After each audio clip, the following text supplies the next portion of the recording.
Olá!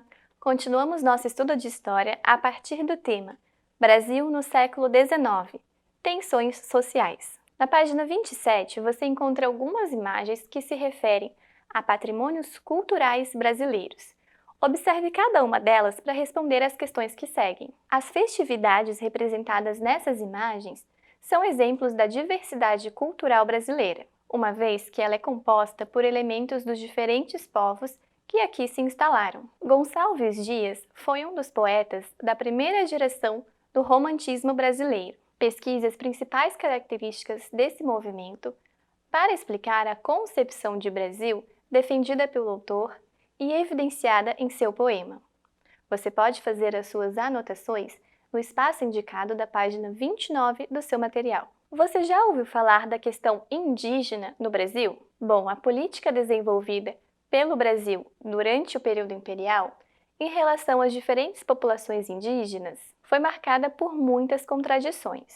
De um lado, havia a tentativa de exaltar a figura indígena como um representante da identidade nacional. De outro, havia ainda muitos ataques contra a população indígena, que, segundo a Constituição de 1824, ainda nem eram considerados cidadãos. Ao longo de todo o período imperial, o único documento oficial de uma política indigenista foi o regulamento acerca das missões de catequese e civilização dos índios. Este documento criou o cargo de Diretor-Geral dos Índios, cuja principal função era administrar uma estrutura de aldeamentos indígenas espalhados por todo o país.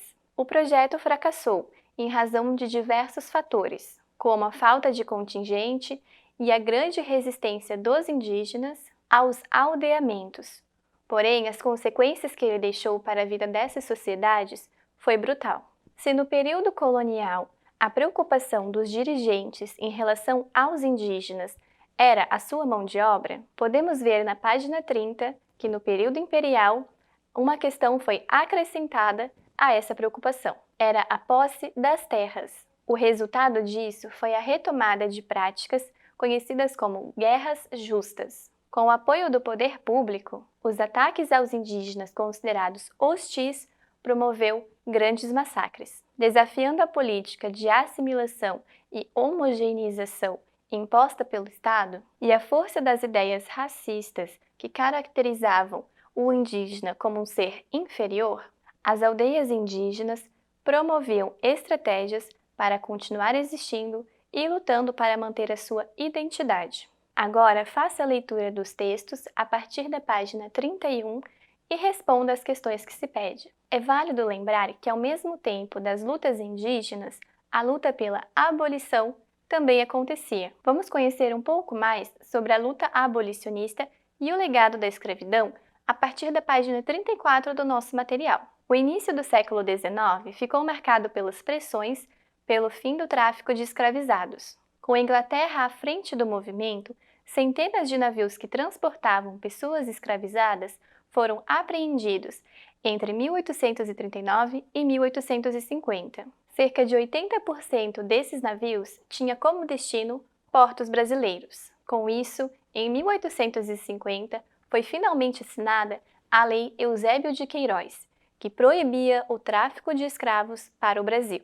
Com o fim do tráfico, cafeicultores brasileiros precisaram recorrer ao mercado interno. Foi nesse sentido que se desenvolveram as políticas a fim de atrair imigrantes estrangeiros. Pela lógica dos governantes à época, a vinda de imigrantes da Europa não só resolveria o problema da mão de obra, como também estimularia a política de branqueamento, que estava baseada nas teorias racistas do período. Apesar de resistir a falar sobre a abolição da escravidão, Dom Pedro II assinou em 1871 a Lei do Ventre Livre e depois a Lei dos Sexagenários em 1885. No início da década de 1880, surgem no Brasil a Sociedade Brasileira contra a Escravidão e também a Confederação Abolicionista.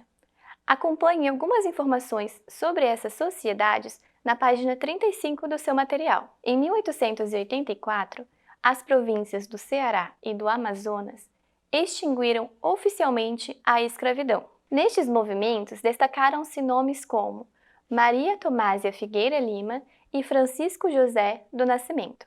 Já na página 36, nós aprendemos que o símbolo dos abolicionistas era uma camélia, cultivada pelos escravizados. Assim, sempre que se encontrava uma pessoa utilizando uma camélia branca em seu paletó, significava que ele compactuava com o fim da escravidão. Em 1888, com Dom Pedro II no exterior e o governo nas mãos da sua filha Isabel, o governo imperial tinha duas opções: declarar oficialmente o fim da escravidão ou esperar que ela acontecesse à revelia dele, por iniciativa da própria sociedade. Assim, no dia 13 de maio de 1888, foi assinada a Lei Áurea, que libertava os escravos que ainda existiam no Brasil. Já na página 37 do seu material, você encontra algumas perguntas sobre o tema que estudamos. Você pode respondê-las no próprio material. O documento da página 41 se refere à Lei de Terras, que foi publicada em 1850. Faça a leitura com bastante atenção e depois resolva as atividades. Agora vamos aprender um pouco mais sobre as políticas migratórias do século XIX. Acompanhe a leitura na página 42.